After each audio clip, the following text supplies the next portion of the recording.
Olá, seja bem-vindo ao meu canal. No vídeo de hoje eu dou sequência a uma série de vídeos sobre a obra Os Métodos da Ética de Henry Sidgwick.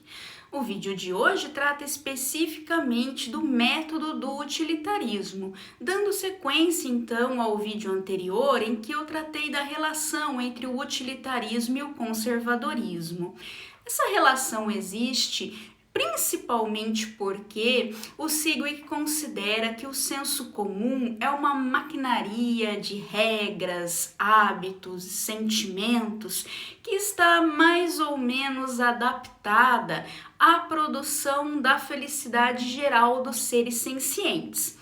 Veja, não é uma adaptação perfeita e precisa, mas grosseiramente existiria então essa adequação da moralidade ordinária com aquele propósito do utilitarismo que é a felicidade geral dos seres sencientes. Nesse sentido, então, é que o Sidgwick defende que a moralidade não deve ser completamente renovada, ela não deve começar do zero em um projeto utilitarista. Por isso, para ele, o utilitarista não tem aquela atitude de rebelião diante da moralidade do senso comum, uma atitude, inclusive, que eu percebia que era bem comum nos meus colegas quando eu comecei o curso de filosofia.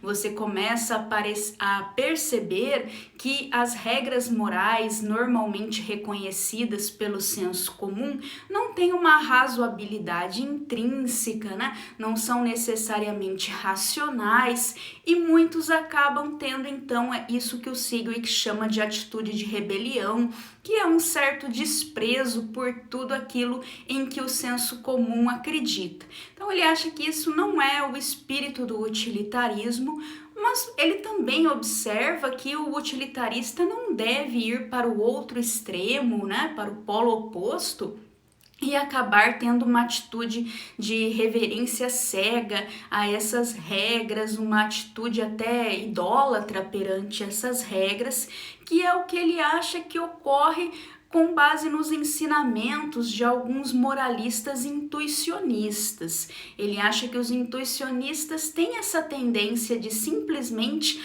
absolutizar convenções sociais, como se elas não pudessem ser criticadas, discutidas e, no fim, reformadas. Então, para ele, o utilitarista evita esses dois extremos, a rebelião e a obediência cega, e acaba tendo um espírito de reformulação gradual do senso comum.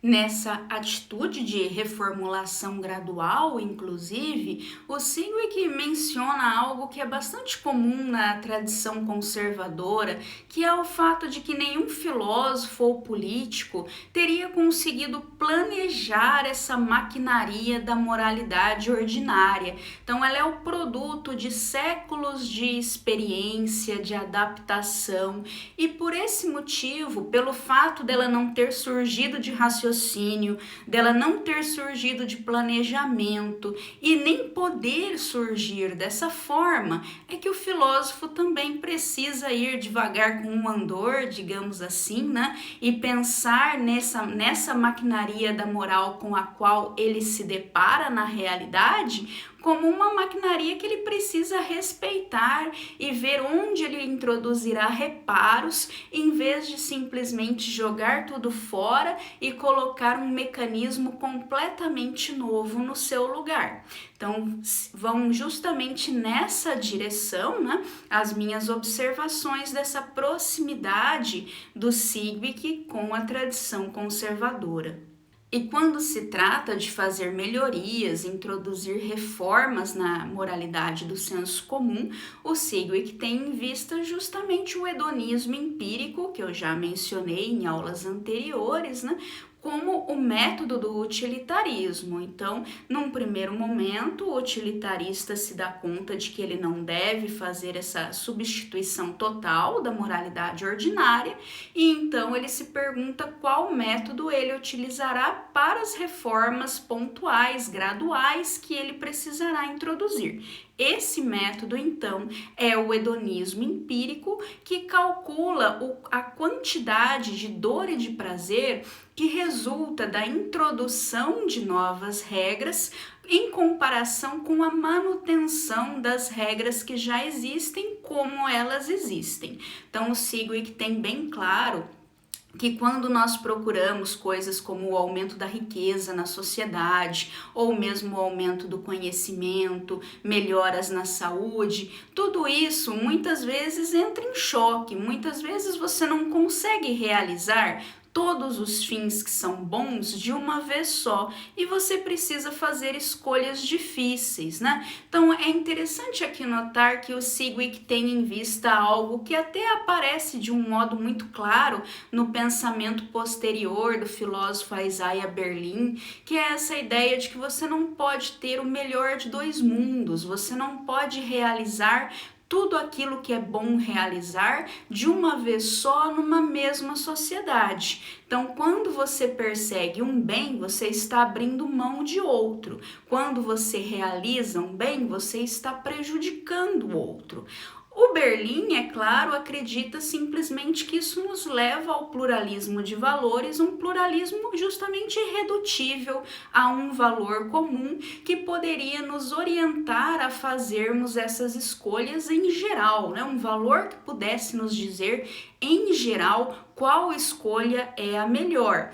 Para o Sigweg existe esse valor e justamente o hedonismo empírico é o método que garante que nós consigamos fazer essas escolhas de uma maneira racional. Se devemos aumentar o conhecimento, aumentar a riqueza, perseguir este ou aquele bem, isso depende justamente desse montante geral de prazer, do quanto nós conseguimos aumentar, digamos assim, um superávit de prazer na nossa sociedade com as escolhas que faremos. Então, o hedonismo ele é um método empregado primeiro pelo reconhecimento de que valores entram em conflito e depois por essa crença de que é possível resolver racionalmente esse conflito, né? Determinar pela razão o que devemos fazer quando não conseguimos fazer, ao mesmo tempo tudo o que seria bom fazermos. Então, existe a escolha melhor. Se duas opções são boas, uma pode ser melhor do que a outra. E o que nos dirá qual é a melhor opção é justamente o emprego do hedonismo empírico. Acontece que nós já sabemos que o hedonismo empírico é um método impreciso. Na prática, não dá para a gente saber sempre qual das nossas escolhas será aquela que nos conduzirá à maior felicidade dos seres sencientes. Por exemplo, nós não dispomos de informações suficientes para que façamos esse cálculo. Muitas vezes nós nem sequer temos o tempo e os recursos necessários para buscarmos essas informações e mesmo assim nós precisamos decidir. Então o Sigweg reconhece, ele observa, né, que alguns filósofos utilitaristas que o precederam tinham uma saída para isso, delimitando o espaço em que o cálculo utilitarista, representado pelo hedonismo empírico, deveria ser utilizado. A ideia, então, é que na esfera pública você precisa calcular, mas haveria uma esfera privada dentro da qual você poderia se abster desse cálculo utilitarista. É como se a moral, né, a ética não se aplicasse dentro dessa esfera privada, então ali o indivíduo fica isento de ter que usar o método utilitarista. Isso reduz o número de questões sujeitos, né, o número de questões sujeitas, suscetíveis ao método utilitarista, diminuindo o problema do utilitarista com a imprecisão do seu método.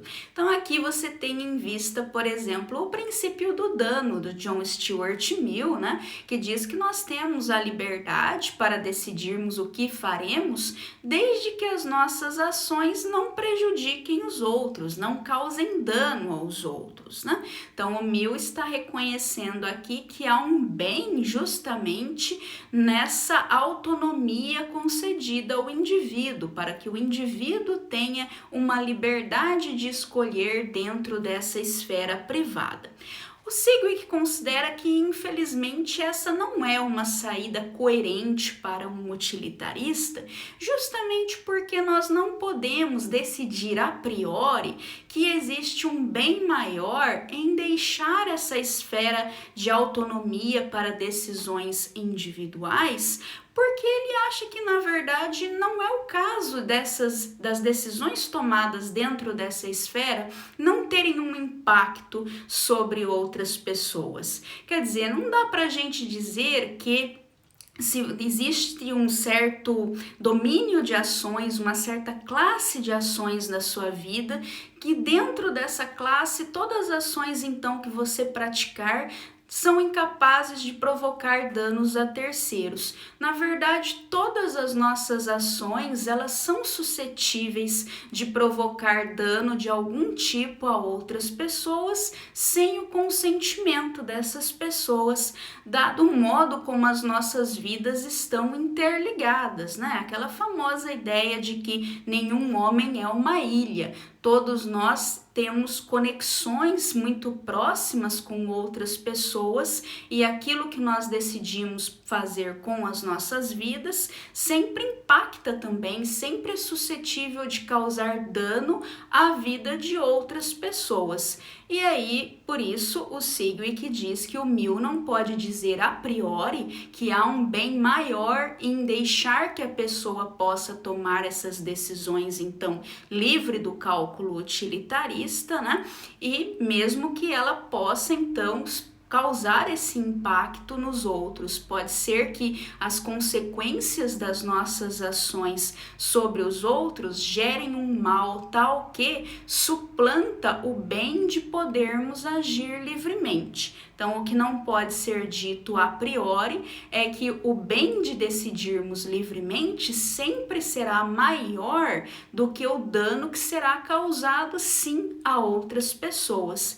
Então, para o Sigwik não existe uma fórmula capaz de delimitar dessa forma uma esfera privada, né? Não dá para dizer essas ações aqui não causam dano a outras pessoas, então elas fazem parte da esfera privada, já essas ações podem prejudicar outras pessoas, então fazem parte da esfera pública.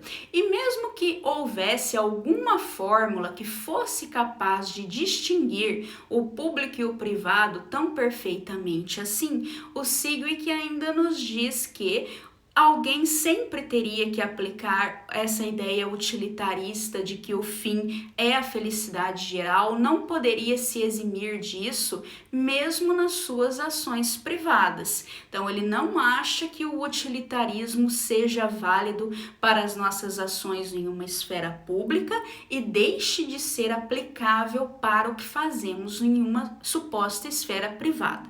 Primeiro, ele problematiza a própria distinção clara e precisa entre o público e o privado, e depois ele nos diz que se fosse possível traçarmos claramente essa distinção, aquilo que fazemos na esfera privada também teria que levar em conta a felicidade dos outros e não apenas a nossa. Então, resumindo o que eu expliquei, né, sobre essa questão, podemos dizer que para o Mill há como que uma decisão prévia de que a liberdade individual representa um valor maior do que aquelas considerações secundárias de impactos indiretos, né, das nossas ações na vida de outras pessoas.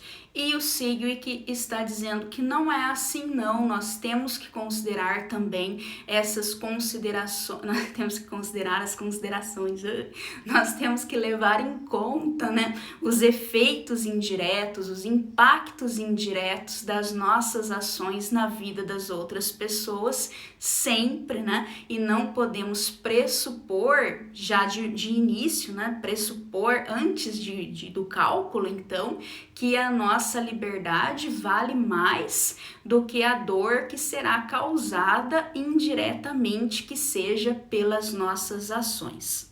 Quanto a esse ponto, inclusive, é interessante observar que o Sigwik também nota que o principal tipo de reforma que o utilitarista procurará introduzir na moralidade do senso comum nem diz respeito à introdução de novas regras, quer dizer, de regras que o senso comum até então nunca tinha reconhecido, não pensava que eram regras válidas, né? Então, você, na verdade, como utilitarista, vai levar o senso comum a dar mais ênfase a regras que ele reconhece só da boca para fora, né? Você pode até fazer o elogio de certas condutas, você pode no seu discurso manifestar o apoio a essas condutas, a sua aprovação, mas na prática as pessoas não dão muita bola a isso.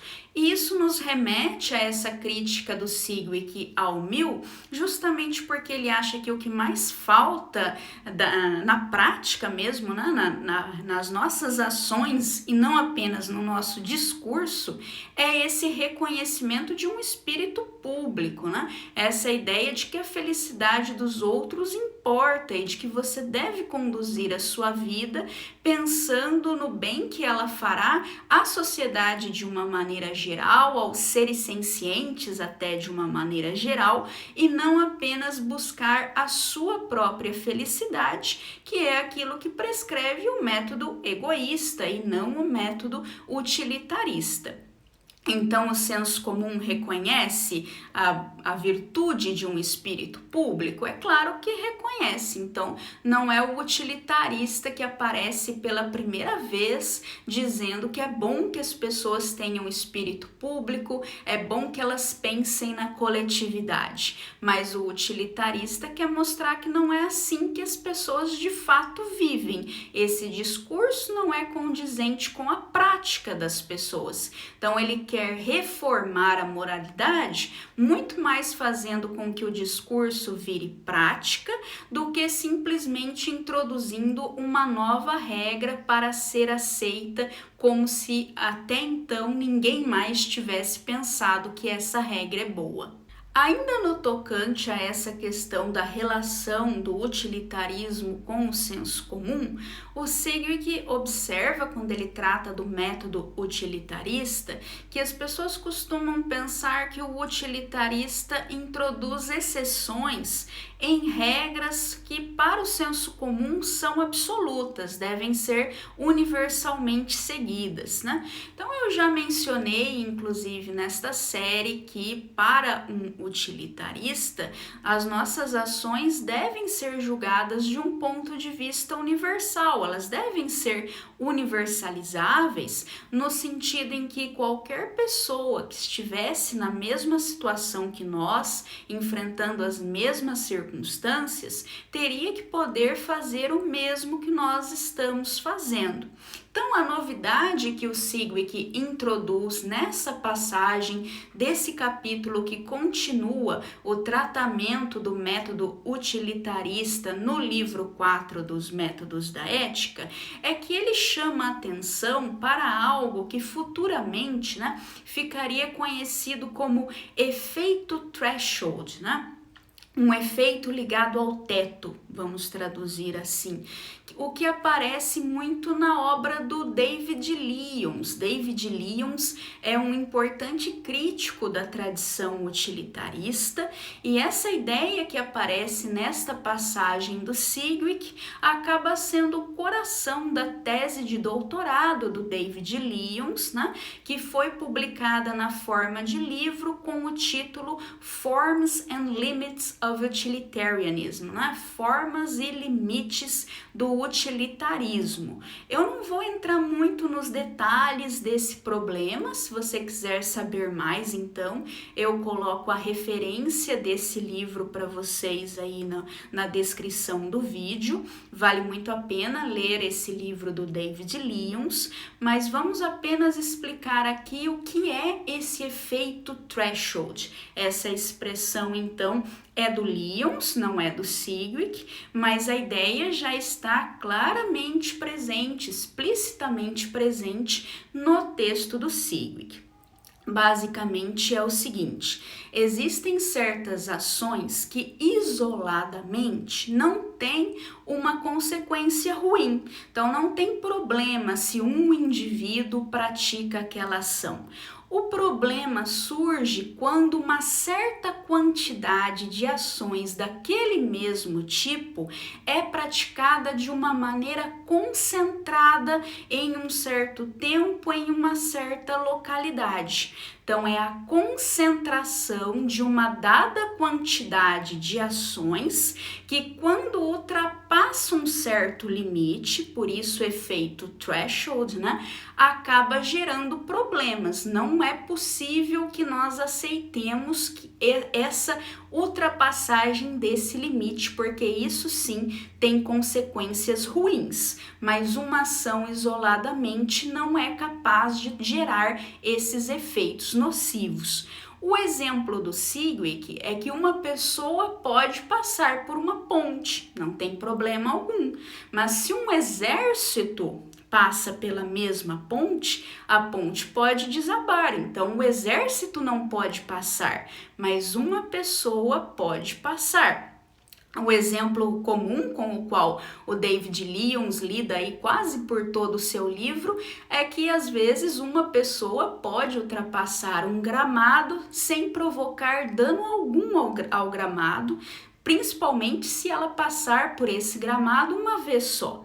Mas se isso for uma regra geral praticada nessa comunidade, se várias pessoas ao longo de um mesmo dia passam pelo mesmo trecho do gramado, então isso irá danificar o gramado, né? Então acho que vocês pegaram o espírito da coisa. E o que o Sigwik queria dizer reconhecendo esse fenômeno é que não tem problema para o indivíduo praticar esse tipo de ação que não pode ser praticada em grande quantidade, de forma concentrada, desde que ele esteja certo de que ele está praticando esta ação em isolamento, só ele está praticando, ele é um caso de exceção. Então, para ele, isso inclusive passa pelo teste de um imperativo categórico, uma qualificação possível para uma máxima, né, que passa pelo crivo do imperativo categórico, é justamente que você está certo de que não há outras pessoas praticando aquela ação em número suficiente e com a sua prática você também não desencadeará essa prática coletiva, você não fará com que mais pessoas sigam o seu exemplo a ponto de que o efeito threshold seja gerado, né?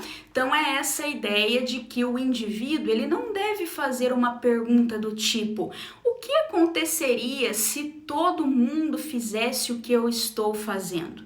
Porque se você fizer perguntas assim, você não vai conseguir fazer praticamente nada na sua vida, né? Raramente você pode fazer alguma coisa que não causaria problemas se todo mundo fizesse. Por exemplo, eu trabalho com filosofia, não trabalho com agricultura. Então imagine se todo mundo deixasse de se dedicar à agricultura e passasse a se dedicar à filosofia em tempo integral. A gente passaria fome, né? Porque por melhor que seja a filosofia, e vamos aqui acreditar que exista, como Sigwik já explicou, até uma utilidade na prática da filosofia, isso não quer dizer que ela possa ser praticada por todo mundo em tempo integral.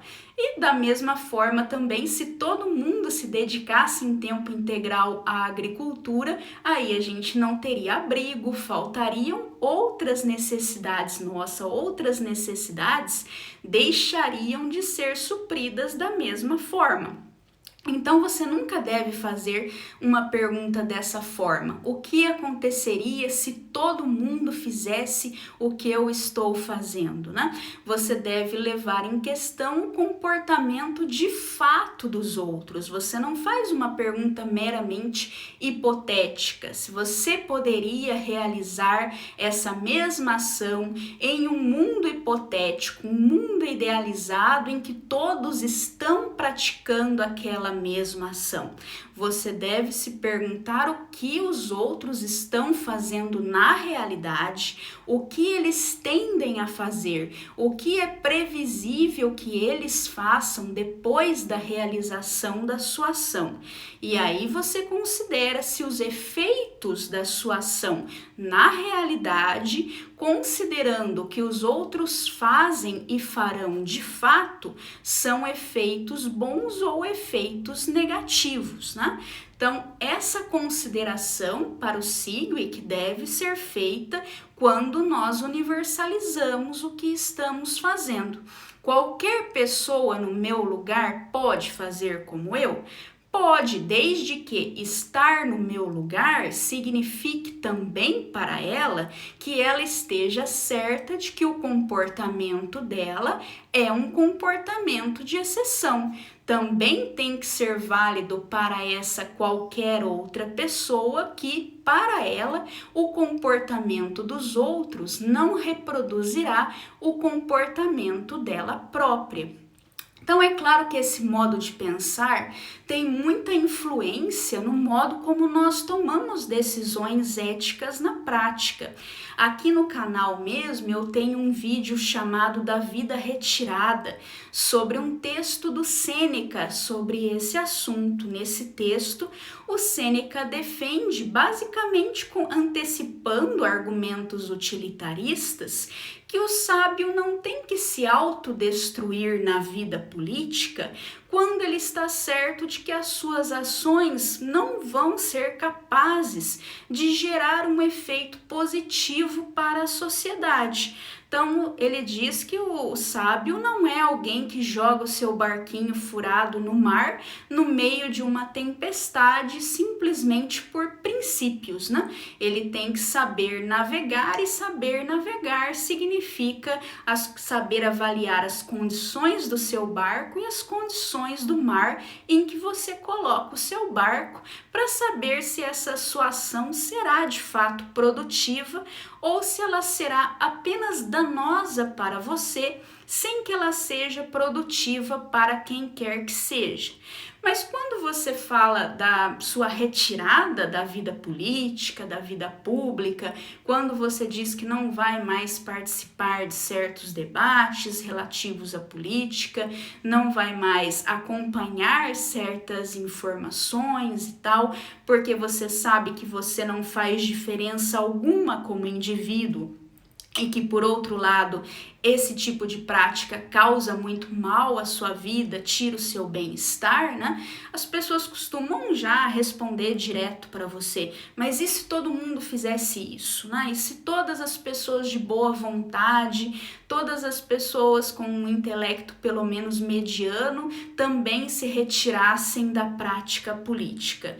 A resposta alinhada com o Sigwik, né, com o que o Sigwik está dizendo nesta passagem é: isso vai de fato acontecer? Será que existe algum risco de alguém se inspirar, ou de uma quantidade suficiente de pessoas, melhor dizendo, se inspirar nas suas ações e se retirar da política, né? Considerando o quão inflamadas as pessoas costumam ser na sua participação política, considerando como elas são passionais no seu envolvimento com a política? Será que de fato a sua ação vai significar alguma coisa em termos de um efeito threshold? Será que você vai causar impacto real com a sua retirada da vida política? Se você não vai causar um impacto real, perguntas hipotéticas não dizem nada sobre a determinação do que é certo fazer aqui e agora.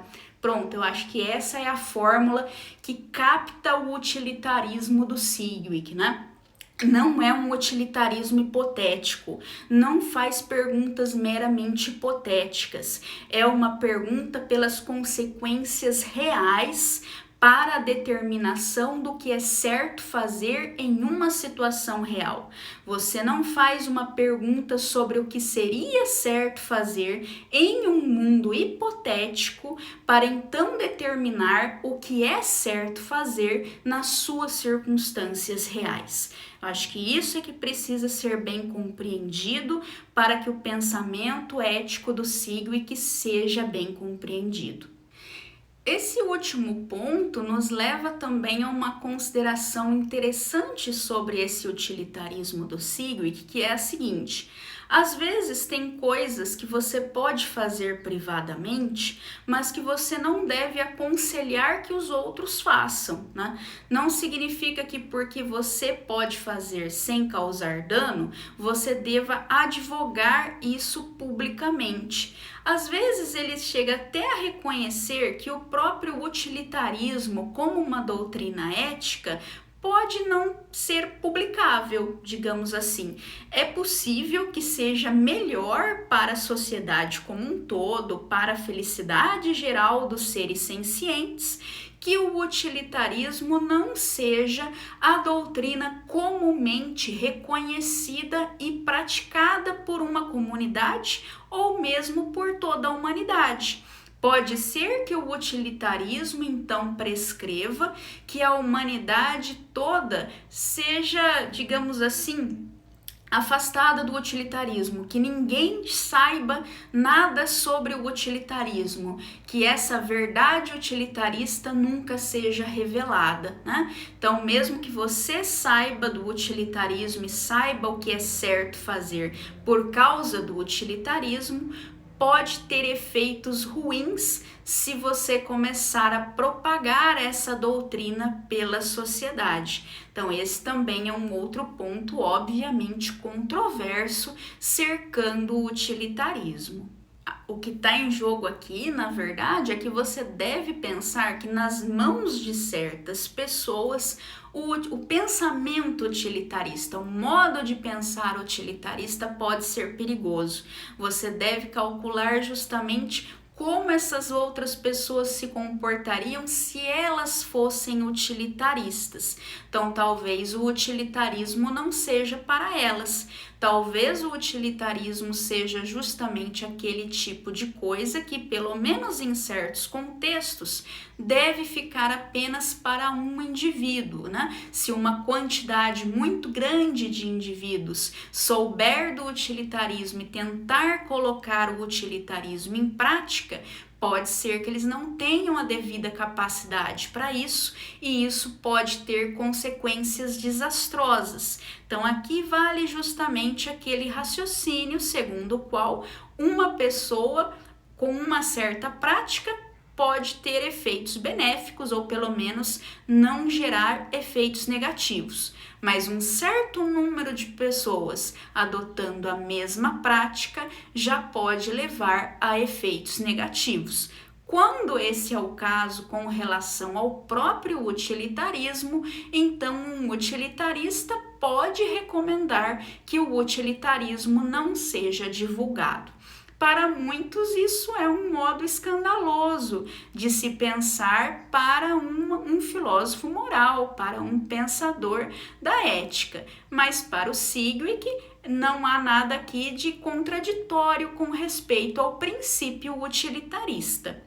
O princípio utilitarista não prescreve necessariamente a publicidade de todos os nossos pensamentos, nossas formas de pensar e nossas ações. Essa publicidade, como todos os outros aspectos da nossa conduta, só é recomendável pelo utilitarismo se gerar consequências positivas ou mais consequências positivas do que consequências negativas, tendo em vista a felicidade geral dos seres sencientes. Por fim, um último aspecto que o Sigwith ainda analisa dessa compatibilidade do utilitarismo com a ética do senso comum, a moralidade ordinária, diz respeito ao fato de que, curiosamente, o utilitarismo não reconhece uma diferença entre aquilo que é excelente, que é elogiável que alguém faça, e aquilo que temos meramente o dever, a obrigação de fazer. Sabe quando você diz para alguém você não fez mais do que a sua obrigação? Isso significa justamente dizer, eu não vou te elogiar por isso, né? Você não fez nada demais, você fez apenas o que você tinha que fazer mesmo. e em outras situações, aquilo que a pessoa faz, nós julgamos que não é qualquer um que faria, que ela fez algo de excepcional do ponto de vista moral e então nós a elogiamos. Pois o utilitarismo, a princípio, não é capaz de lidar ou não seria capaz de lidar com essa diferença. Porque para o utilitarista, o que nós podemos fazer de melhor é justamente buscar o maior bem, né, dos seres sencientes, a maior felicidade dos seres sencientes. E isso também é a única coisa que nós temos o dever de fazer.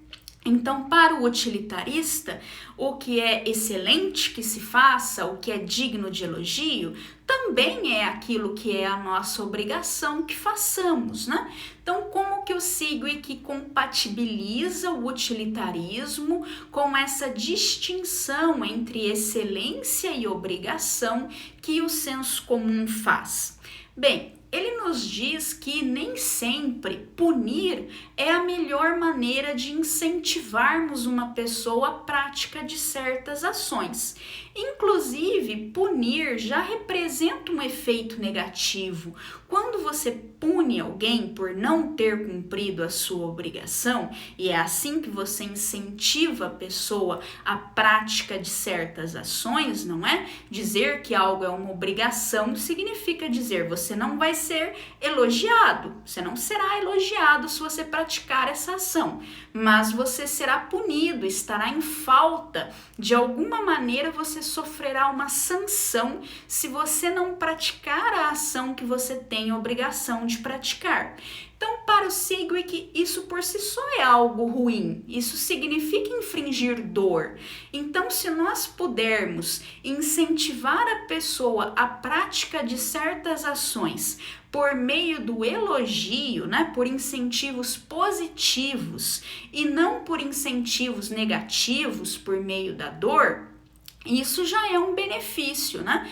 E de um modo geral é possível então que nós sejamos mais efetivos em alguns domínios da ação humana por meio do reforço positivo, digamos assim, já usando uma linguagem mais da psicologia behaviorista, né? A ideia de que o incentivo que você dá para a pessoa em alguns domínios da vida humana é um incentivo positivo, é justamente a oferta de um benefício caso a pessoa se adeque a certa prescrição, né? Caso uma conduta exista, nós vamos recompensar essa conduta. Então, para o Sigwik é bom que seja assim. A ideia é justamente que isso tem mais efeitos benéficos do que maléficos, principalmente em se tratando de certas ações, né? Então, para ele, o utilitarista não pode reconhecer diretamente, né, por princípio, a distinção entre o excelente e o obrigatório, porém o utilitarismo pode reconhecer que a prática de fazer essa distinção tem mais efeitos benéficos, então indiretamente é uma prática que deve ser recomendada. Bom, nessa aula então seria isso que eu teria a explicar sobre o método utilitarista a partir da obra Os Métodos da Ética, do Henry Sigwik. Eu espero te ver no próximo vídeo, que por sinal é o vídeo que enfim encerra essa série sobre a obra do autor. Até lá!